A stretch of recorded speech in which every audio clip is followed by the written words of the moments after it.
बड़े महाराज जी की बीमारी।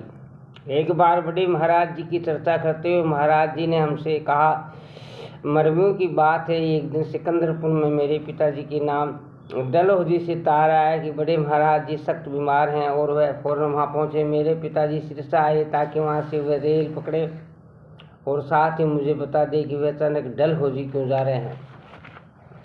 बड़े महाराज जी की सख्त बीमारी का समाचार सुनकर महाराज जी बहुत परेशान हो गए और बोले, मैं भी आपके साथ चलूँगा। परंतु उनके पिताजी ने उन्हें मना कर दिया और कहा, तुम्हें नहीं बुलाया है इसलिए मैं तुम्हें नहीं ले जा सकता। इस पर महाराज जी की आंखों से आंसू बहने लगे। पिताजी ने उन्हें धीरे से बंधाते हुए कहा, मुझे जाने दो, मैं बड़े महाराज जी को बता दूंगा कि तुम आना चाहते हो। अगर वह मंजूरी देंगे तो मैं तुम्हें खबर कर दूंगा। डलहौजी पहुँचने पर जब बड़े महाराज जी को महाराज जी के पिता जी ने बताया कि शरण बहुत परेशान थे और वहाँ आने की इजाज़त मांग रहे थे, तो बड़े महाराज जी ने अपने सेक्रेटरी द्वारा पत्र लिखवाया कि अब उनकी तबीयत काफ़ी ठीक है और जल्दी ही वह बिल्कुल अच्छे हो जाएंगे। और साथ ही ये भी लिखा कि भविष्य में यदि ऐसा कोई मौका आया तो वह अवश्य महाराज जी को बुला लेंगे। अक्टूबर 1947 में बड़े महाराज जी फिर से बहुत बीमार हो गए और इलाज के लिए उन्हें अमृतसर सत्संग घर ले जाया गया। उन्होंने लाला मुंशी राम से कहा कि चरण को यहाँ बुला लिया जाए। जैसे ही महाराज जी को ये संदेश मिला, उन्होंने अपने सारे मुकदमे किसी सहयोगी के सुपुर्द कर दिए और अगले दिन सुबह ब्यास के लिए रवाना हो गए और वहाँ से सीधे अमृतसर चले गए। महाराज जी ने हमें बताया, मुझे बड़े महाराज जी के पास 20 दिन रहने का मौका मिला।